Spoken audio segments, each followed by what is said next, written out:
British intelligence used a dead body to fool Hitler, and it actually worked perfectly. A corpse carrying fake documents changed the entire direction of World War II forever. The Nazis found a dead officer with invasion plans. They never suspected it was all a trap. Britain's most successful spy never spoke a single word because he was already dead. One frozen corpse, fake love letters, a briefcase, and Hitler fell for every detail. They dressed a homeless man's body as a Royal Marine officer. The Nazis believed everything he carried. April 1943, London. Britain and America are planning the largest amphibious invasion in history. The target is Sicily, the stepping stone to invading mainland Europe and defeating Nazi Germany. But there's a catastrophic problem. The Germans know Sicily is the obvious target. Hitler has fortified the island with tanks, artillery, and thousands of troops. German intelligence knows the Allies must attack Sicily to reach Italy. It's basic military strategy. Any other target makes no sense. The Mediterranean narrows at Sicily. It's the logical invasion point, and that means Allied soldiers will walk into a bloodbath.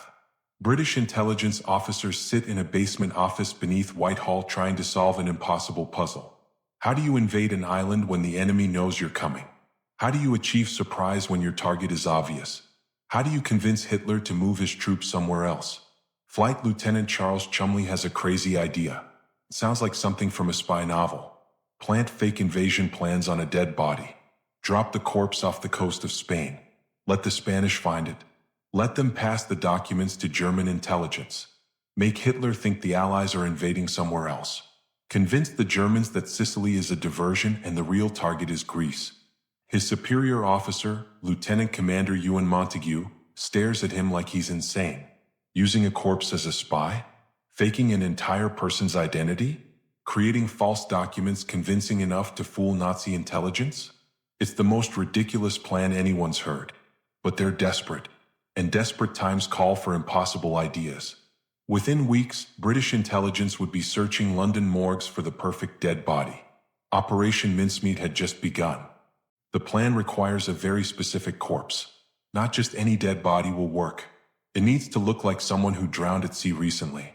The body must be in good enough condition that Spanish authorities and German agents won't question it. And critically, the cause of death must be compatible with drowning. Charles Chumley contacts coroners across London. He's looking for a body with no family asking questions. Someone whose death won't be investigated closely. Someone who died from causes that mimic drowning. It's a morbid shopping list that makes coroners extremely uncomfortable. They find him. Glyndwr Michael. A 34-year-old homeless man who died in a London warehouse after eating rat poison containing phosphorus. Suicide or accident, nobody knows. More importantly, nobody's claiming his body. He has no close family. No one to ask questions about where he's buried or why. The medical examiner confirms the crucial detail. Phosphorus poisoning causes fluid in the lungs. When German doctors examine the body, they'll see liquid in the lungs and assume drowning. The cause of death will support the cover story. Glyndwr Michael, a homeless man who died alone and forgotten in London, is about to become the most important spy in World War II. But first, British intelligence needs to give him a completely new identity. Transform him from a nobody into a Royal Marine officer carrying top-secret invasion plans. Create an entire fictional life convincing enough to fool the most paranoid intelligence service in the world. The Nazis trusted no one. Every detail had to be perfect. British intelligence began constructing the most elaborate lie in military history. And one mistake would cost thousands of Allied lives. Glyndwr Michael is dead. Now British intelligence must create Major William Martin of the Royal Marines. An officer important enough to carry invasion plans. Real enough that German intelligence won't question his existence. Detailed enough that every document, every possession, every personal item tells a consistent story. They start with the uniform. A Royal Marine officer's uniform tailored to fit the corpse. Rank insignia showing he's a major. Service ribbons indicating time in combat. Identity tags with his fake name and serial number.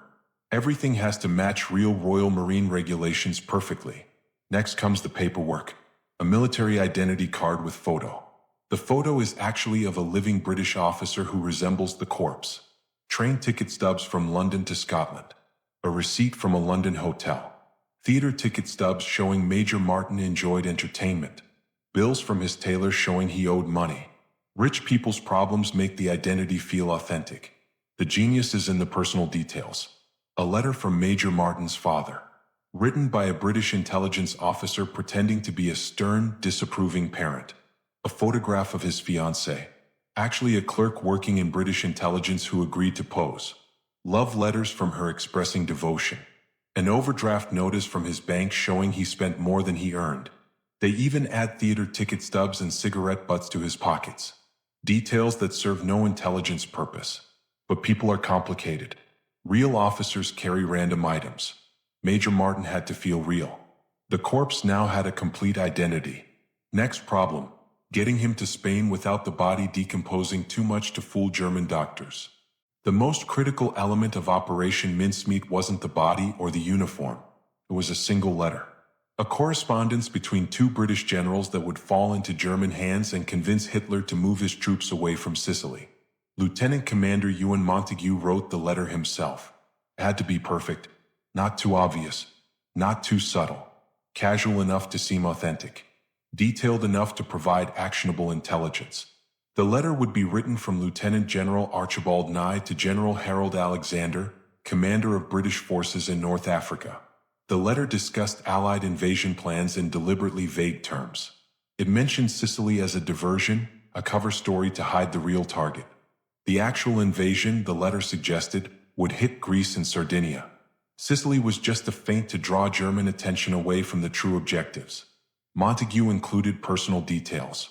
Complaints about bureaucracy, mentions of mutual friends, inside jokes between officers. Nothing that screamed fake intelligence planted for you to find. The letter had to read like genuine correspondence between commanders who'd known each other for years. He also included a second letter from Lord Louis Mountbatten introducing Major Martin to Admiral Andrew Cunningham in North Africa. This explained why Major Martin was carrying sensitive documents. He was a courier delivering important communications between high-ranking officers. His presence on a flight to North Africa made perfect sense. Both letters were carefully aged, folded and unfolded to create realistic creases, slightly worn to suggest they'd been carried in pockets. Every detail mattered because German intelligence analysts would examine everything microscopically. These fake letters would change the course of the war, but only if the Germans believed them. And that required perfect execution of the next phase. January 1943. Glyndwr Michael's body is stored in a secret location in London, frozen to prevent decomposition. British intelligence has months of planning ahead before the operation can launch. The body must remain convincing when it finally reaches Spain. The medical challenges are enormous. A corpse in the ocean decomposes rapidly. Spanish authorities will find the body days after it enters the water. German doctors will examine it closely. If decomposition is too advanced, they'll question how long the body was actually in the water. If it's not advanced enough, they'll suspect the body was planted recently. British pathologists calculate the exact timing. The body needs to be in the water long enough to seem authentic, not so long that it falls apart. They determine the corpse should spend approximately 3 to 5 days floating before discovery. Temperature matters. Water temperature affects decomposition rates. They study ocean currents off the Spanish coast. The briefcase containing the fake letters is specially designed. It's chained to the corpse's wrist with a standard military courier chain. But the chain is deliberately weakened. If Spanish authorities can't open the briefcase easily, they might cut it off and destroy the whole deception. The chain needs to look secure but be removable without too much effort. They dress the body in the full uniform, place the identity papers in the pockets, attach the briefcase. Major William Martin is ready. Now they need to get him to Spain without anyone discovering the operation. The next challenge was transportation. How do you secretly move a frozen corpse from London to the coast of Spain in the middle of a war? April 19, 1943. The submarine HMS Seraph departs from Holy Loch in Scotland. Her crew believes they're on a standard patrol mission. Only the captain, Lieutenant Norman Jewell, knows the truth. He's carrying a frozen corpse in a specially sealed metal canister labeled optical instruments. The canister contains Glyndwr Michael's body packed in dry ice. The submarine's crew is told the container holds a secret meteorological device for a covert operation. Nobody questions it. Submarines regularly carried classified equipment during wartime. Asking questions about sealed containers was a good way to get disciplined. Chimiserov travels underwater through the Bay of Biscay. German U-boats patrol these waters constantly. Detection would mean death for the crew and failure for the operation. The submarine runs silent for days. No radio transmissions. No surface running in daylight. Just slow, quiet movement through hostile waters toward the Spanish coast. Lieutenant Jewell has precise coordinates. A location off Huelva, Spain, where ocean currents will carry the body to shore. Where Spanish authorities will find it. Where Spanish officials sympathetic to Germany will notify Nazi intelligence. Everything depends on the currents working exactly as calculated. The submarine crew has no idea they're carrying fake invasion plans designed to fool Hitler. They don't know the corpse in the canister will help save thousands of Allied lives. They just follow orders and stay quiet. On April 30th, 1943, HMS Seraph surfaced off the Spanish coast in darkness. Operation Mincemeat was about to become real. April 30th, 1943, 4:30 a.m. HMS Seraph surfaces 1 mile off the coast of Huelva, Spain. The night is dark. The sea is calm. Lieutenant Jewell orders the canister brought to the deck. His crew still doesn't know what's inside. Jewell opens the canister himself. The stench of decomposition hits immediately despite the dry ice. The body has been frozen for months, but it's starting to thaw and decay. That's actually good. The corpse needs to look like it's been in the water for days. Too fresh and the Germans will be suspicious. Jewell and his officers remove Major Martin's body from the canister. They check everything one final time. Uniform in place. Identity papers in pockets. Briefcase chained to wrist. Love letters from his fake fiancée. Theater ticket stubs. Every detail exactly as planned. They inflate the Mae West life jacket around the corpse. This is critical. The body needs to float high enough to be spotted quickly, but naturally enough that Spanish fishermen won't question it. They position the body carefully. Face down in the water. Arms spread. Exactly how a drowned man would float. Lieutenant Jewell reads a brief prayer. The 23rd Psalm. The crew doesn't understand why their captain is giving a funeral service to optical instruments. But they stand at attention anyway.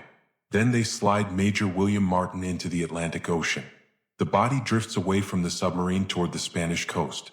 Currents carry it exactly where British intelligence calculated it would go. HMS Seraph submerged immediately. The crew was sworn to absolute secrecy. And in London, British intelligence could only wait and hope the plan worked. May 1st, 1943. Early morning.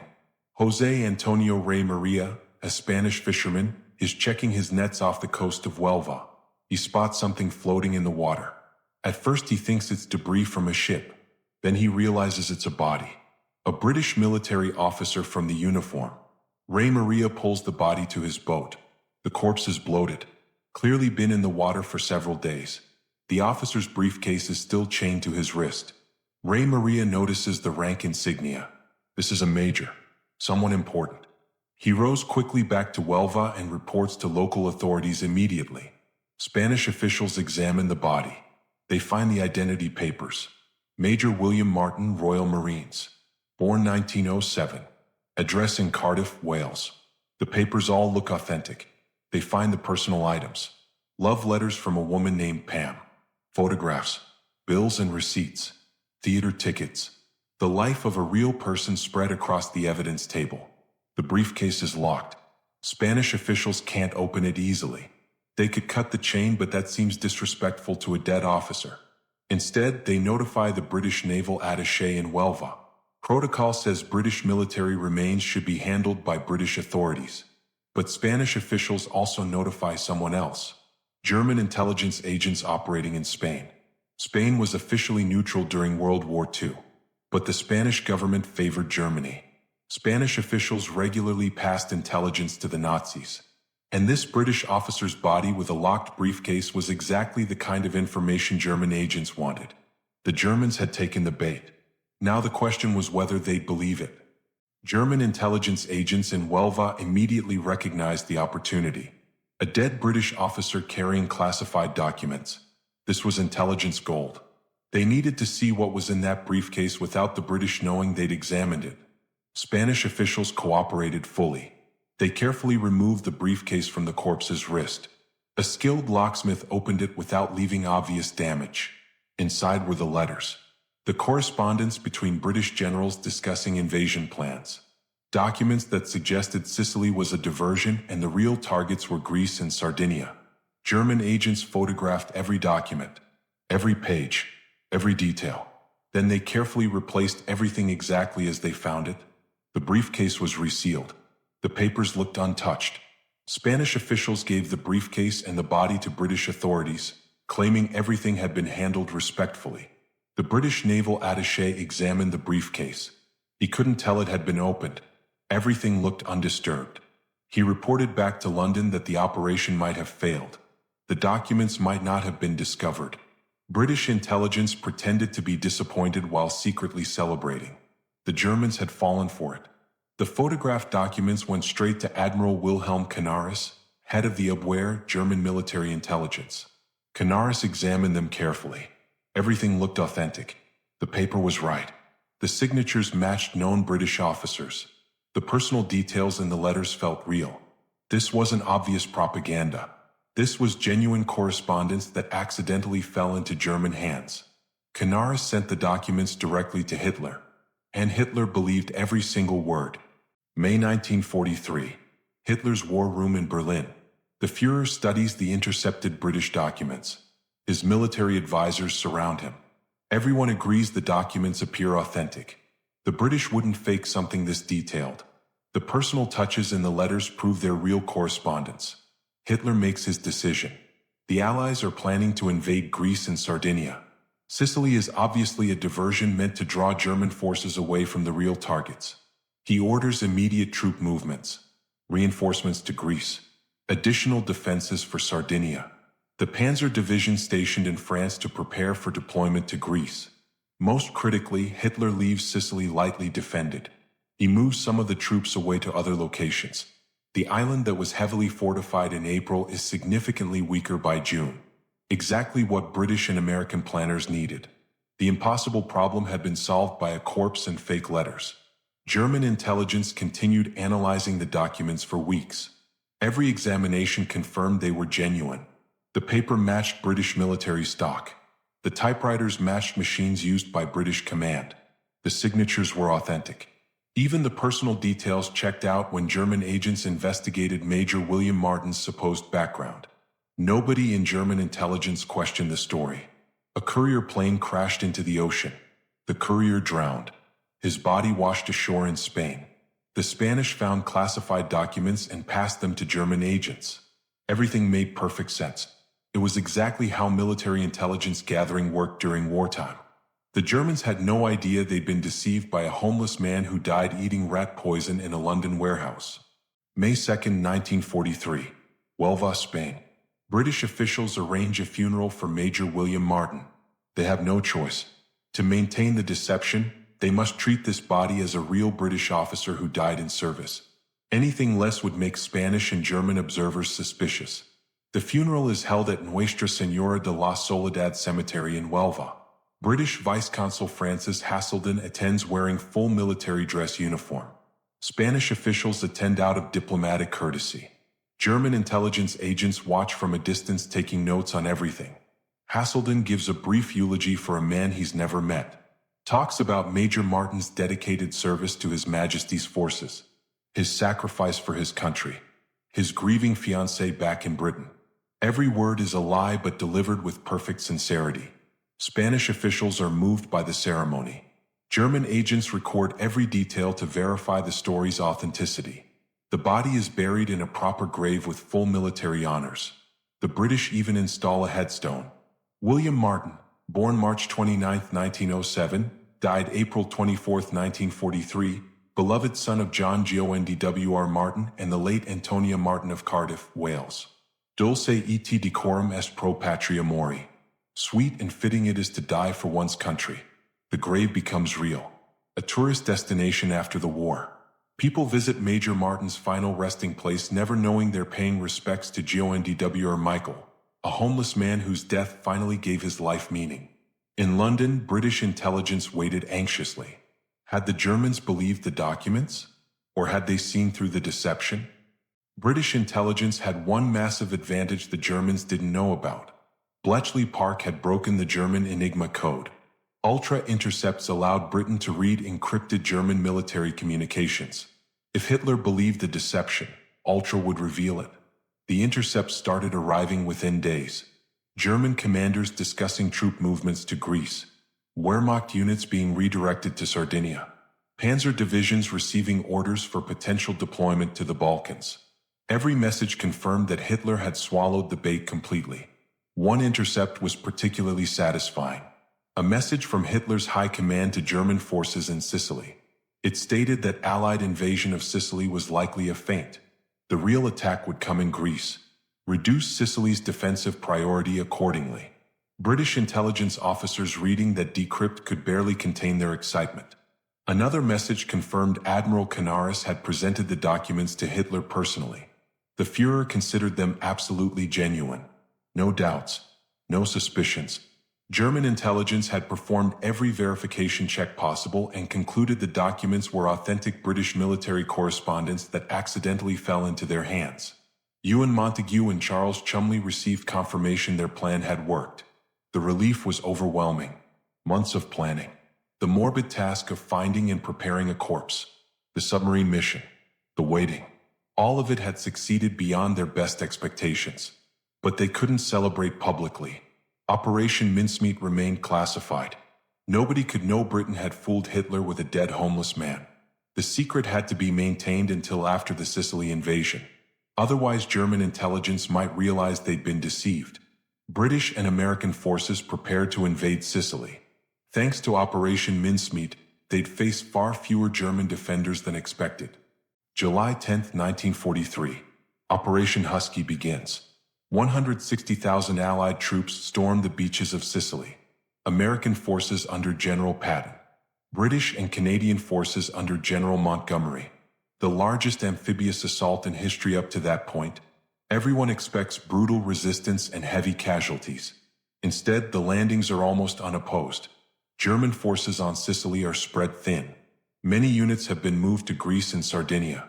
The powerful defenses that existed in April have been significantly weakened. Hitler's belief in the fake documents created exactly the opening Allied planners needed.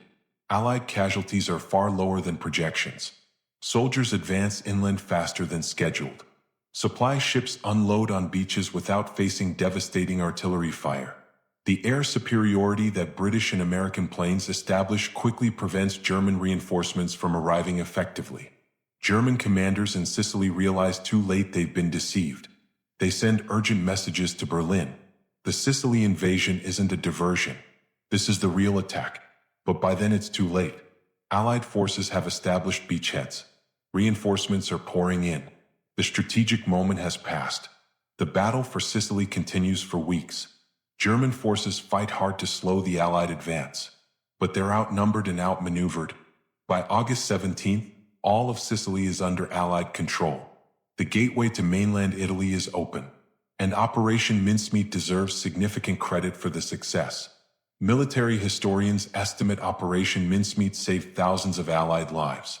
A corpse and fake letters had changed the course of the war.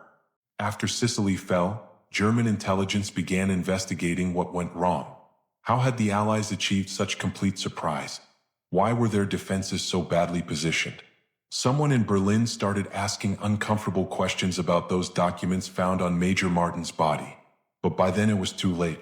The Sicily invasion had succeeded. Italy would surrender within months. The strategic damage was done. Even if German intelligence suspected deception, admitting it meant admitting they'd been fooled completely, that their verification procedures had failed, that British intelligence had outmaneuvered them. German military pride wouldn't allow that admission. Official reports stated that Allied intelligence must have discovered German troop movements and changed their plans accordingly. The documents found on Major Martin were genuine. The Allies had simply adapted their strategy. This explanation saved face while explaining the unexpected invasion. British intelligence maintained absolute silence about Operation Mincemeat. Churchill knew about it. Roosevelt knew about it. A handful of top intelligence officers knew. Nobody else. The submarine crew of HMS Seraph were never told what they'd carried. Spanish officials never learned the truth. Even most British military commanders didn't know why the Sicily invasion succeeded so easily. The secret remained classified for years after the war ended. Ewan Montagu wanted to publish the story but wasn't allowed. The techniques used in Operation Mincemeat might be useful in future conflicts. Revealing how the deception worked would help enemy intelligence services detect similar operations. The men who'd created the operation received no public recognition, no medals, no acknowledgement. Just the private satisfaction of knowing they'd helped win the war. 1953.8 years after the war ended, British intelligence finally allowed Ewan Montagu to publish the story.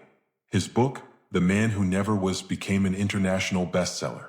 For the first time, the world learned about Operation Mincemeat and the incredible deception that fooled Hitler. The book revealed everything. How they found Glyndwr Michael's body. How they created Major Martin's identity. The submarine mission, the fake letters, Hitler's response, the impact on the Sicily invasion. Readers were stunned that such an elaborate deception had actually worked. A movie followed in 1956, dramatizing the operation for audiences who couldn't believe the story was true. Critics praised it, but some viewers thought the plot was too far-fetched. Nobody would actually fall for fake documents on a corpse, except Hitler had fallen for it completely. The revelation caused embarrassment in Germany.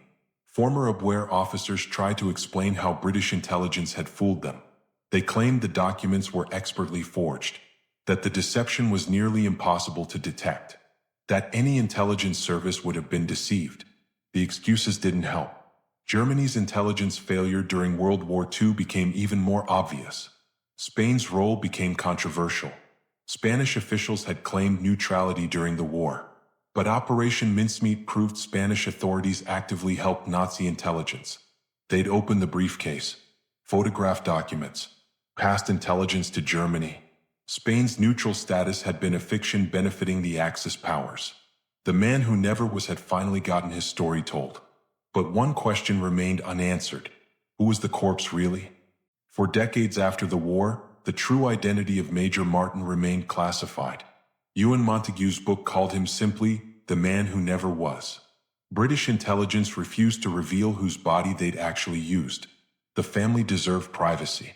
The circumstances of finding a suitable corpse were too sensitive. Montagu hinted that the man had died from pneumonia. That made medical sense. Fluid in the lungs from pneumonia resembles drowning. German doctors examining the body wouldn't question it. But Montagu was deliberately vague about other details. No name. No background. No explanation of how British intelligence obtained the body. The mystery fascinated historians and journalists for years. Who was this person whose corpse helped win World War II? Various theories emerged. Some claimed it was a sailor who died at sea. Others suggested a homeless person. A few conspiracy theorists insisted the man had been murdered specifically for the operation. British government files remained sealed. The Official Secrets Act prevented anyone involved from revealing the truth.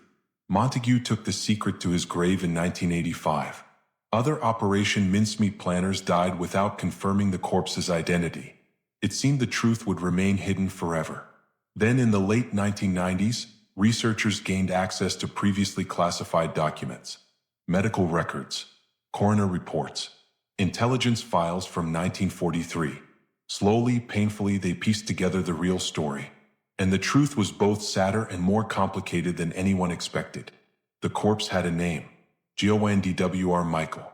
And his story revealed uncomfortable truths about how British intelligence operated during the war. Glyndwr Michael was born in 1909 in Aberbargoed, Wales, a small mining town where most men worked underground extracting coal. His father was a miner. His family was poor like everyone else in the town. Nothing about his early life suggested he'd play any role in history. As a young man, Glyndwr struggled.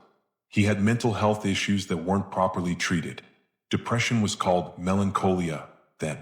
There were no effective treatments, no therapy, no medication, just suffering in silence. He drifted from job to job, never found stable employment. His family relationships deteriorated.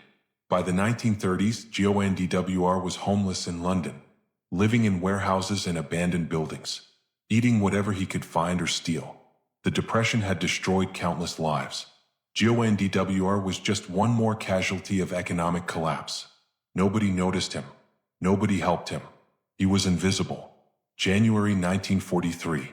Glyndwr ate rat poison. Whether he intended suicide or mistakenly ate contaminated food, the records don't say.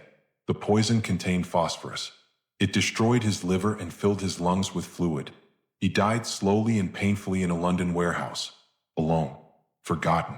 A coroner's report listed him as an indigent with no known family. No one claimed his body. No one arranged burial. Glyndwr Michael died as he'd lived, unnoticed by a society that had abandoned him. His body went to a morgue, and that's where British intelligence found him. A homeless man who died eating rat poison became the spy who fooled Hitler. History is strange and cruel in equal measure. When Glyndwr Michael's true identity became public in the 1990s, uncomfortable questions emerged. Did British intelligence have the right to use his body without family consent? Was it ethical to transform a homeless man into a fake military officer? Should his real identity have been revealed sooner? Some historians defended the operation. Britain was fighting for survival in 1943. Operation Mincemeat saved thousands of Allied lives. Glyndwr Michael's body, which would have been buried anonymously in a pauper's grave, instead served his country. His death gained meaning it wouldn't have had otherwise. Others argued that using a corpse without consent, regardless of circumstances, violated basic human dignity. Glyndwr Michael couldn't agree to the operation. His family, if any existed, were never consulted. British intelligence treated his body as a tool, an object to be manipulated for military purposes. The debate continues among historians and ethicists. Was Operation Mincemeat a brilliant intelligence success or exploitation of a vulnerable person? Can both be true simultaneously? Does the outcome saving thousands of lives justify the means using someone's body without permission? There's no clear answer. War creates impossible moral choices. British intelligence officers in 1943 faced a brutal calculation. Use this body to deceive the enemy and save Allied soldiers, or bury it anonymously and accept higher casualties in Sicily. They made their choice. Whether it was the right choice depends on how you weigh human dignity against military necessity. Glyndwr Michael never knew he'd become Major William Martin. Never knew his death would help defeat Nazi Germany. Never received recognition until decades after the war ended. Huelva, Spain. Nuestra Señora de la Soledad Cemetery. The grave marked Major William Martin remains a tourist attraction. Visitors come from around the world to see where the man who never was is buried. Most know the story from books and movies. Few know the real man beneath the headstone. For decades, the grave bore only the fake name. William Martin, beloved son, died for his country. All lies carved in stone. The real Glyndwr Michael remained erased. His actual identity hidden. His real life forgotten. Even in death, he existed only as someone else's fiction. In 1998, after researchers confirmed Glyndwr Michael's identity, debate began about correcting the headstone. Should the grave be marked with his real name? Should the deception be acknowledged on the monument? Or should Major Martin's fictional identity be preserved as part of history? British and Spanish authorities compromised. A new plaque was added to the grave in 1998. It reads, Glyndwr Michael served as Major William Martin, Royal Marines.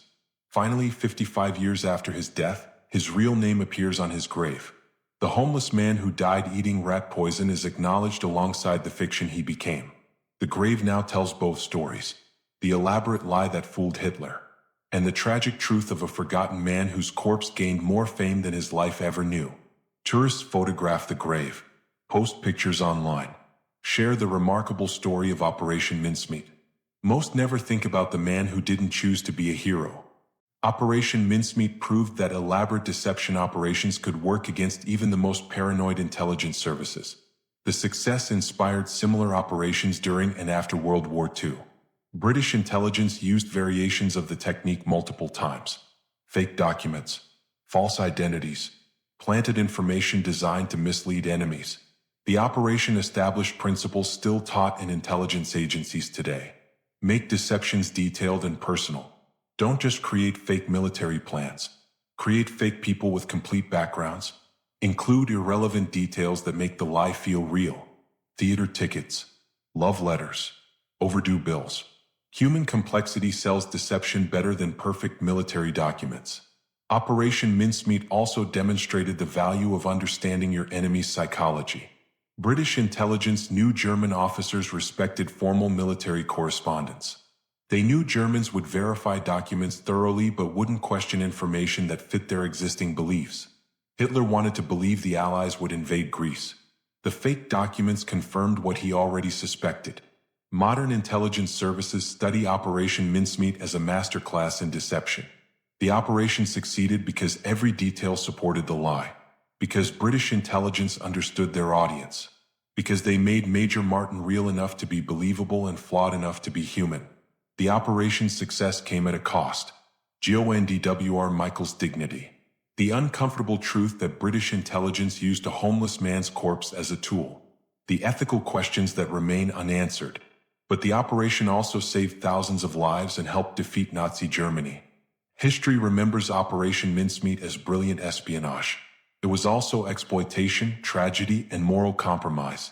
War rarely allows clean victories. Operation Mincemeat wasn't the only deception operation during World War II.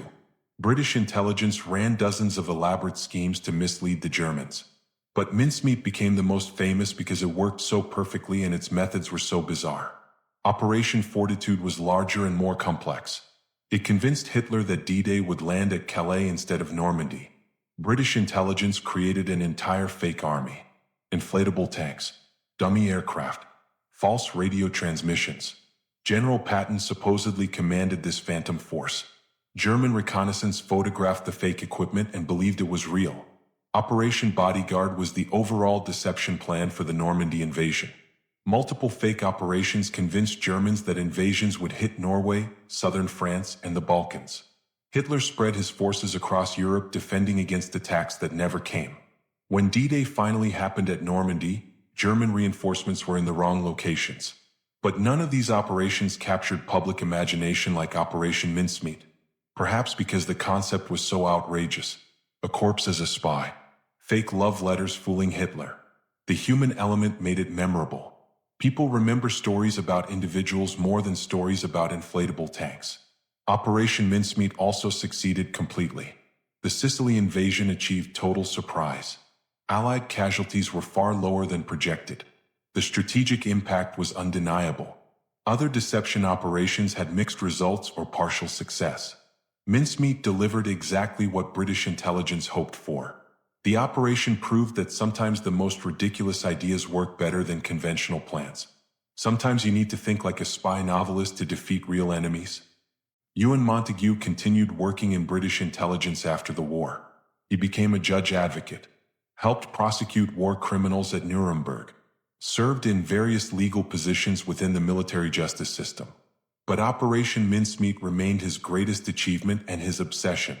For years he fought to be allowed to tell the story publicly. British intelligence kept saying no. The techniques were too sensitive. Future enemies might learn countermeasures. Montagu argued that the operation's success proved human psychology matters more than technical details. Eventually, in 1953, he won permission to publish. His book, The Man Who Never Was, made him internationally famous. He gave lectures around the world, appeared on television and radio, became the public face of British wartime intelligence. But he always protected certain secrets, never revealed the corpse's true identity, never discussed some operational details. His loyalty to official secrets remained absolute. Montagu received awards and honors for his wartime service, but he insisted Operation Mincemeat was a team effort. Charles Chumley deserved equal credit for the original concept. The submarine crew of HMS Seraph risked their lives delivering the body. Dozens of intelligence officers contributed details. Montagu accepted recognition gracefully but always acknowledged his collaborators. He died in 1985 at age 84. Obituaries called him the man who fooled Hitler. His funeral drew intelligence veterans from multiple countries. People who'd worked in the shadows their entire careers paying respect to someone who'd brought their work into the light. Montagu's legacy was showing the world that intelligence work could be creative, daring, and effective. That spies weren't just in novels. They won real wars. 3 years after Montagu's book, a film adaptation appeared. The Man Who Never Was, starring Clifton Webb as Ewan Montagu. The movie dramatized the operation for audiences still processing World War II's aftermath. It became a commercial success and won awards. The film took liberties with the true story, added a romance subplot that never existed, created German agents pursuing British intelligence officers through London, invented dramatic confrontations that never happened. Hollywood needed conventional thriller elements. The real operation, which involved mostly paperwork and waiting, wouldn't satisfy audiences expecting action. But the core story remained accurate. The plan to use a corpse, the creation of Major Martin's identity, the submarine mission, Hitler moving troops based on fake documents, the Sicily invasion succeeding beyond expectations. The essential truth survived Hollywood's dramatization. Ewan Montagu served as technical advisor on the film. He approved most changes, understanding that cinema requires different storytelling than military history. He appeared briefly in the film, playing himself in the opening scene. The movie introduced Operation Mincemeat to millions who'd never read his book. The film won a BAFTA award and received Oscar nominations. Critics praised its clever plot and tense atmosphere. Some British intelligence veterans complained about inaccuracies, but most agreed the film honored the operation's spirit while entertaining audiences. It brought credit to British intelligence when public opinion of spy agencies was often negative. The movie ensured Operation Mincemeat became part of popular culture. Not just military history, but a story people told and retold. The ultimate success for any deception. It became legendary. The 21st century brought new revelations about Operation Mincemeat. Declassified documents revealed details Montagu never published. Historians discovered complications and failures the official story glossed over. The operation was messier and more uncertain than the triumphant narrative suggested. For example, the briefcase was opened more carefully than British intelligence initially realized. Spanish officials and German agents left almost no trace. Only microscopic forensic examination revealed the tampering. British authorities in 1943 genuinely weren't sure if the Germans had seen the documents. They waited anxiously for weeks before ultra-intercepts confirmed success. Also, Hitler's decision to believe the documents wasn't unanimous among German commanders. Several experienced officers suspected deception. Field Marshal Albert Kesselring, commanding German forces in Italy, argued the documents seemed too convenient. But Hitler overruled skeptics. His intuition said the documents were genuine. His intuition was catastrophically wrong. Another revelation: Spain's cooperation with Germany was more extensive than previously known. Spanish officials didn't just pass documents to Germans. They actively helped German intelligence verify details, investigated Major Martin's supposed background, confirmed his military records existed. Spain's claimed neutrality was fiction throughout the war. These new details don't diminish Operation Mincemeat's success. They make it more impressive. The operation succeeded despite complications, despite German skepticism, despite more thorough verification than British intelligence expected. The deception was robust enough to survive challenges its creators never anticipated. The true story was more complex than the legend, but the outcome remained the same. A dead homeless man helped defeat Hitler. 2021. Netflix released Operation Mincemeat, a new film starring Colin Firth as Ewan Montagu. Nearly 80 years after the actual operation, Hollywood returned to the story. This version took a different approach than the 1956 film. More character-driven, more focused on the personal costs of deception work.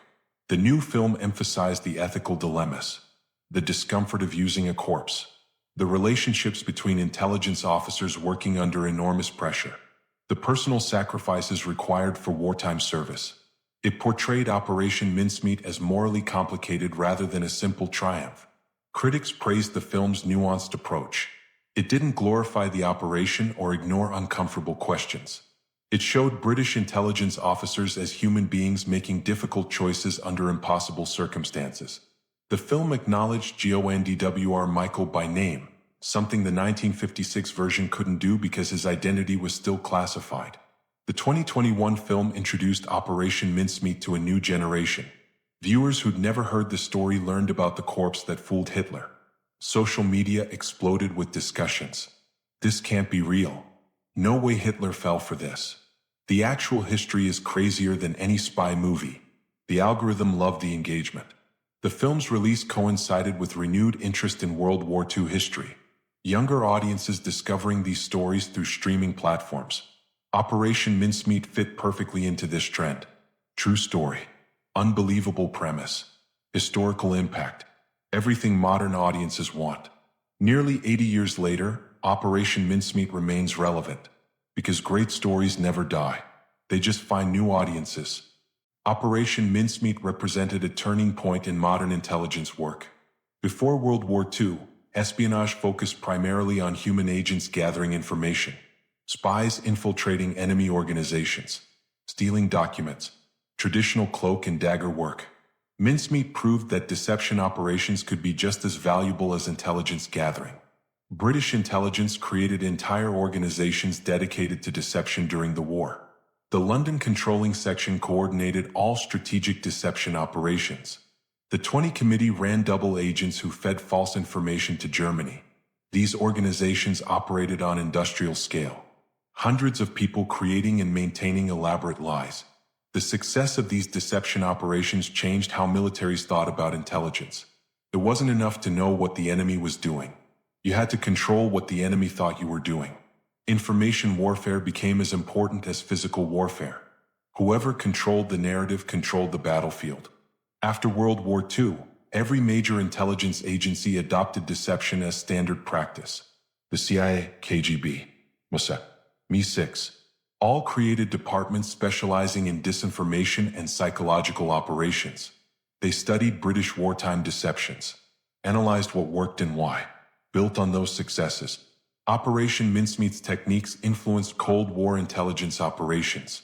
Fake defectors, planted documents, false flag operations. The basic principle remained constant. Create a believable lie. Support it with consistent details. Let the enemy discover it in a way that seems accidental. Make them convince themselves. Modern intelligence agencies still teach Operation Mincemeat in training. Not for the specific tactics but for the mindset. Think creatively. Understand your enemy's psychology. Make the impossible seem ordinary.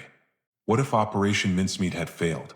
What if German intelligence had seen through the deception? The alternate history is grim. Sicily's invasion would have been far bloodier, possibly catastrophic. Military historians estimate that without Mincemeat's success, Allied casualties in Sicily could have doubled or tripled. German defenders, knowing exactly when and where the invasion would occur, could have prepared devastating defenses. Artillery positioned perfectly. Machine gun nests covering every beach. Tanks waiting to counterattack immediately. The Sicily campaign might have lasted months instead of weeks. Additional Allied divisions would have been needed. The planned invasion of mainland Italy would have been delayed. That delay would have rippled through the entire war's timeline. D-Day might have happened later. The war in Europe could have extended into 1946.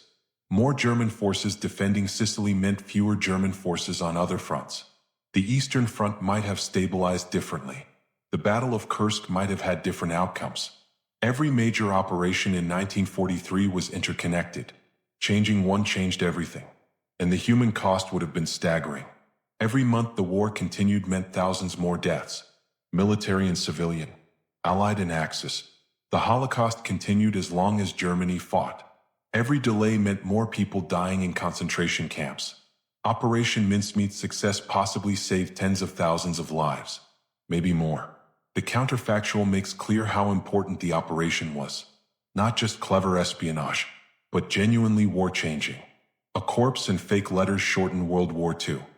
History turned on the hinge of one elaborate lie that Hitler believed completely. Operation Mincemeat's lessons remain relevant in the age of digital warfare and information technology. The fundamentals of deception haven't changed even though the methods have evolved. Modern disinformation campaigns use the same psychological principles that fooled Hitler in 1943. Create a believable narrative. Support it with consistent details. Let the target discover the information in a way that seems natural.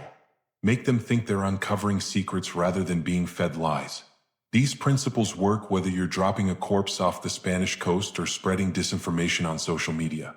Modern intelligence agencies still use physical deceptions, fake documents, false identities, planted evidence, but they've added digital components, fabricated emails, doctored photographs, deepfake videos. The technology changes, but the psychology remains constant. People believe what confirms their existing suspicions. Operation Mincemeat succeeded because Hitler wanted to believe the Allies would invade Greece. The fake documents confirmed his intuition. Modern disinformation works the same way. Target people's existing beliefs. Give them information that validates what they already think. They'll convince themselves without questioning sources. The operation also teaches the importance of details. Major Martin's love letters and theater tickets made him real. Modern fake personas need similar depth. Social media history, consistent posting patterns, connections to other accounts, the digital equivalent of theater ticket stubs in a dead man's pocket. Every intelligence professional studies Operation Mincemeat, not as ancient history but as a living playbook for modern deception operations. In all the celebration of Operation Mincemeat's brilliance, it's important to remember Glyndwr Michael, the real man whose corpse became a tool of war. The homeless person whose life mattered so little to society that his death could be exploited without consequence. Glyndwr Michael deserved better than he got from life. Born into poverty, struggled with mental illness without treatment, ended up homeless in London during the Depression, died alone eating rat poison. His existence was suffering that society ignored. Only in death did he become useful. There's no evidence Glyndwr Michael was patriotic. No indication he would have wanted his body used for military purposes. He didn't volunteer for anything. He couldn't consent. British intelligence made that choice for him. They decided his corpse would serve the war effort whether he'd have agreed or not. Modern memorials to Operation Mincemeat acknowledge him now. His name appears on the grave in Spain. Historians write about his real identity. Documentaries tell his story alongside the operation's details. But these recognitions came decades too late, after everyone who knew him personally was dead, after his suffering was forgotten except as a footnote to a successful deception. Glyndwr Michael was a victim twice. First of a society that abandoned him in life. Second of a military that exploited him in death. Remembering Operation Mincemeat's success requires also remembering its human cost. The operation saved thousands of lives.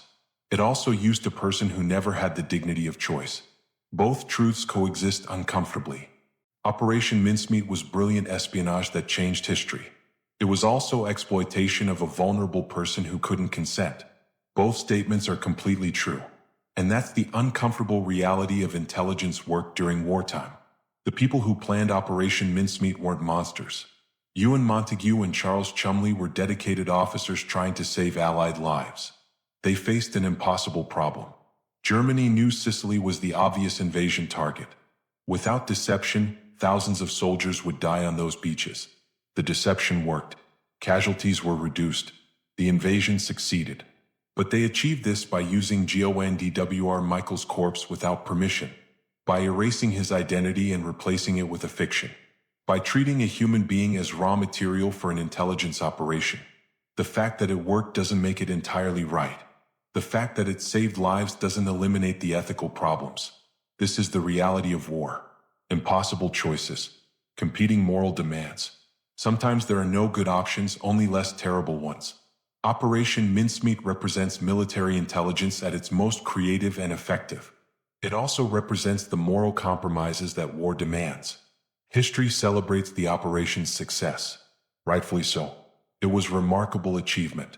But history should also remember the man whose death made it possible. Glyndwr Michael. Born 1909. Died 1943. Homeless. Forgotten. Exploited.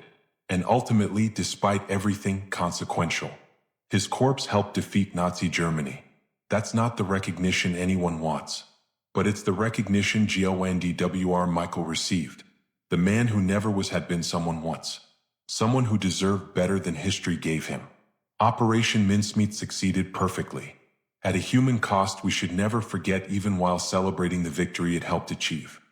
Operation Mincemeat changed World War II. A dead homeless man became Major William Martin. Fake letters fooled Hitler. Sicily fell with minimal casualties. Thousands of Allied lives were saved. But behind the brilliant deception was Glyndwr Michael, a man who died alone, whose body was used without consent, whose identity was erased until decades after the war ended. The operation proved that creative intelligence work could defeat superior military force, that understanding your enemy's psychology matters more than overwhelming firepower, that sometimes the most ridiculous plans work better than conventional strategies. Operation Mincemeat remains the most successful deception operation in military history. A corpse, a briefcase, and fake documents defeated the Nazi war machine. Remember the operation's brilliance, but also remember the man who made it possible.